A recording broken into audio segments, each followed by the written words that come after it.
day, dangerous weather conditions can cause airlines to cancel or delay their flights.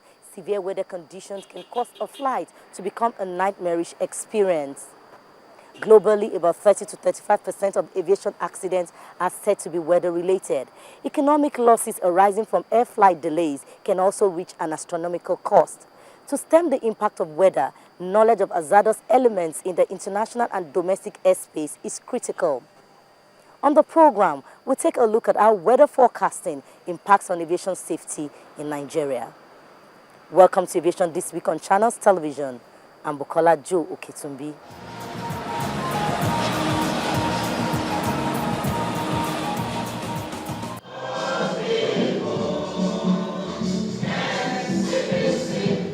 Here at home, Christian pilgrims have begun to travel from the Akanu Ibiam International Airport, Enugu, to Israel for this year's Easter's pilgrimage. The pilgrims, as you know, they have gone through the orientation. My final word of admonishment is that they should see this pilgrimage as a tool for spiritual revival and moral transformation. The inaugural flight of intending pilgrims of Anambra State was made up of 184 intending pilgrims.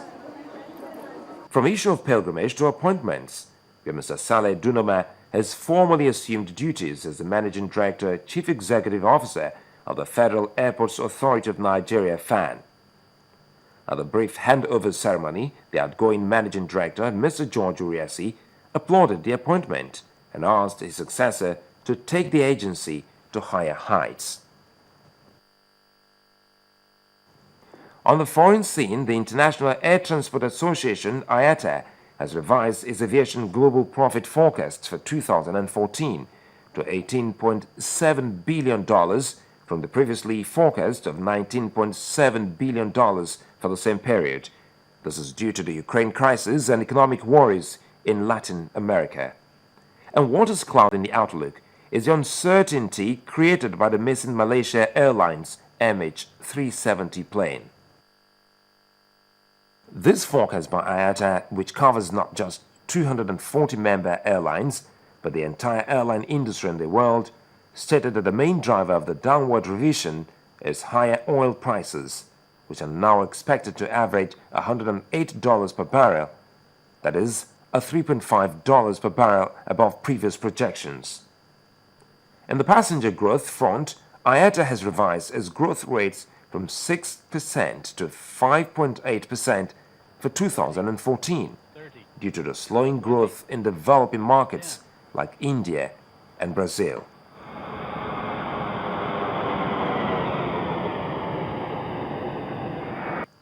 To airline news, SpiceJet has announced an order of 42 Boeing 737 MAX 8 aircraft, becoming Boeing's first Indian customer for the type.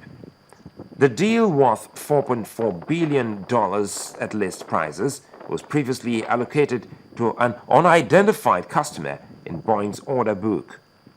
Delivery of the aircraft will start from 2018. The deal was announced at the India Aviation Exhibition at Hyderabad. Newsflash winds down with the U.S. Justice Department asking a federal judge to approve terms for the merger of American Airlines and U.S. Airways under a settlement reached in November of 2013 without making any changes after a mandated public comment period. Separately, American Airlines announced that as a result of the merger, it would end agreements with JetBlue covering joint ticketing, baggage handling, and frequent flyer programs. The merger settlement requires the combined airline to sell 104 of its time slots at Reagan National Airport, 34 slots at LaGuardia Airport in New York, and gates and ground facilities at 5 other major airports in the U.S. The new combined airline would have about 55% of the limited number of slots at Reagan National, down from 72%. American Airlines sold most of the slots and must divest at Reagan National to Southwest, JetBlue, and Virgin America. The Justice Department said in its filing with the court that the settlement would not create new independent airline protects the discounted advantage fares that are likely to end. But it said that the divestitures will bring the consumer-friendly policies of the low-cost carriers to more travelers across the country.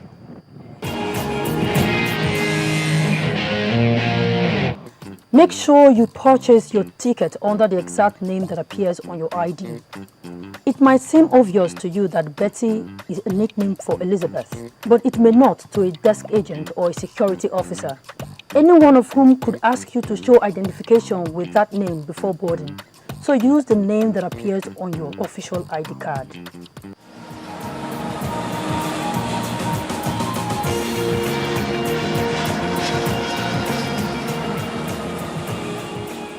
Welcome back. On our interview segment, the Director General of the Nigerian Meteorological Agency, NIMET, Dr. Anthony Anuforum, is our guest. The first question Aviation This Week posed to him is how the agency is delivering on the mandate of advising government on matters related to weather and climate. Take a listen.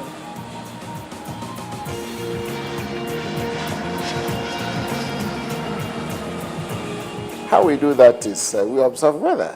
And to do that, we use instruments and equipment based on the data we collect from the fields, because we have over 50 locations from where we monitor weather across Nigeria. Based on the data we collect, we produce forecasts and predictions. That is basically what we do. How do you get involved in aviation? It's not getting involved. We are part of the action of aviation. You cannot achieve aviation safety without accurate and timely weather information. It is known that worldwide, up to 30 to 35% of aviation accidents and incidents are weather-related. That is to say that it is either weather is the sole causative factor or is a contributing factor to aviation accidents and incidents. So if you are able to give the pilot accurate and timely weather information, then he can take better decisions, because the aircrafts are designed to withstand weather, and the pilot is trained to know what to do under various weather conditions. But what is important is that he has to be armed with that information ahead of time. That is why we call it weather forecast, for the purposes of achieving aviation safety. How do you ensure that the information you give out, that pilots comply with this? You know that in aviation, we have division of labor, as it were. Ours is to generate the weather information. And there are two ways to communicate. The airline is required to visit our forecast office.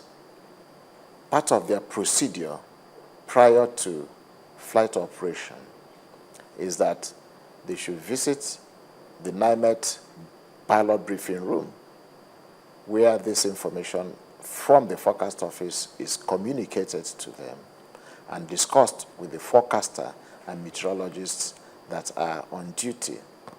The other way we pass it is through the air traffic controller, because once the pilot is in the cockpit, it is the air traffic controller that communicates with him. So we work very closely with NAMA. If you go out there, you see that the consoles, the monitors we have in our forecast office are duplicated even in the air traffic, in the control tower. Apart from that, there are procedures and protocols on how we communicate this weather information. And of course, every operation we do, including production of the forecast, the way it is packaged, the way it is communicated, are in accordance with ICAO convention. ICAO Annex 3 is about provision of meteorological aeronautical meteorological information. Does weather change from the ground to the sky? Or why do you have your equipment in the control tower? The consoles are just like computer screens. The actual sensors are out there in the field along the runway. That is where the sensors are. So what you have in the control tower is the display. All right. Now, talking about weather changing, of course, the weather is the dynamics, is the atmospheric phenomena. Weather does change, of course, either from place to place or from level to level. And indeed, that is why we have facilities, even for monitoring weather at different levels. NIMET has installed some equipment across airports in Nigeria, like the Doppler weather radar and the low-level wind shear alert system at the Murtala Mohammed International Airport. Tell us exactly what these equipment are for. You mentioned Doppler weather radar. For Doppler weather radar, for instance, prior to, that is by July 2011, there was none anywhere in the country. There was zero. So, but by 2013, we have acquired 6 of them. 2 we had installed. Work is ongoing and has been ongoing in Yola and Maiduguri. But you know the security challenges, that has been a very, very big setback for us in completion of that. Because the company installing it is not a Nigerian company, it's an American company, and you know the challenges we are facing. That notwithstanding, there is also another very important equipment that we have procured and installed, and that is what we call the wind shear alert system. Wind shear is one of the most deadly phenomena that are hazardous to aircrafts, especially when they occur during takeoff or landing. Indeed, some of the 1 or 2 accidents in Nigeria have been attributed to wind shear.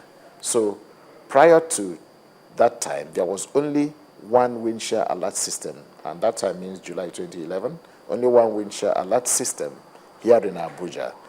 By the end of December, we now have wind shear alert systems in 9 airports. That's a lot of progress. Upper air monitoring equipment, you asked me about the weather near the surface of the earth and up there. We have a technique we call upper air sounding. Prior to now, we had only 5 upper air stations. That is 5 locations from where we can monitor what is happening at different heights in the atmosphere. By December 2011, we've moved from 5 in July to 8 as it is presently. Thunderstorm detectors. Prior to 2011, we had 6. By December 2013, we had 20. Integrated aviation weather observing systems. These are the systems, these are the equipment that monitors the precise weather condition around the runway. All right? We had it prior to 2011, 5 of them, but by December 2013, 15 of them. So this is the kind of progress we have made. The Weather Research Center is where we're seated right now. What role does this center play? This is where all the information is being processed. This is where we pull together all the data we collect from across the country, build them up into weather forecasts. In addition, of course, to the specific weather forecasts at our airports, we have 1 in Lagos Airport, Ikeja Airport, 1 in Abuja, 1 in Kano, and 1 in Port Harcourt, the 4 international airports. Each of them has a forecast office. They are in communication. Now, we also conduct research into different aspects. One of the projects that we are presently implementing is a computing center infrastructure, where we are going to install very powerful computers for an aspect we call numeric weather prediction. That is based on models and computer programs. You can model and generate weather forecasts. It's called numeric weather prediction. What you see on CNN and BBC, all those weather channels, they're actually products of computer models. We should be able to do that in Nigeria, and that's where we are heading to. We've started numeric weather prediction, but at a rudimentary level. When the computer center infrastructure comes on board later this year, then we have better capability to do that. We're also installing an effective communication system for pulling our weather data in a timely manner and from our synoptic stations across the country. That project is also ongoing. So that is why we call here the Weather Research Center. We are setting up a library here. So you can see that it's technology, so you have to be up and doing. You do not slide into obsolescence. And so all these are contributing to accuracy of our weather forecasts. And I need to tell you this. What gives us comfort that we are doing it right is that with all this effort,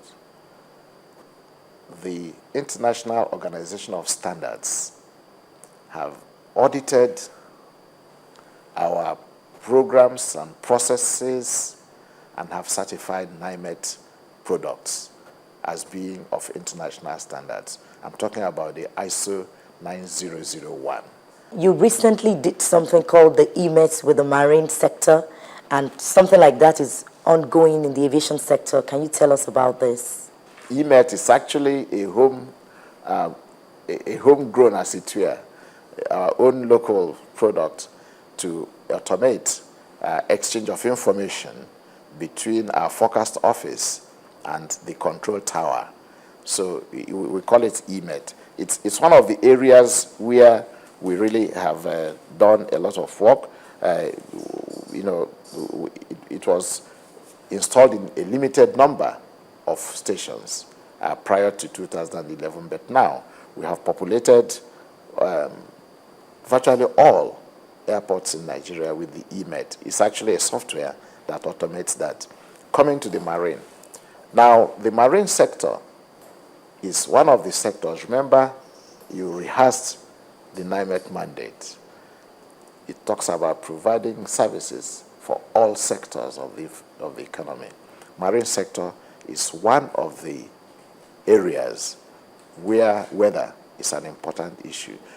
Ocean-going vessels, oil rigs, and all those activities, economic activities around the coastal area of Nigeria are weather dependent, or at least affected by weather.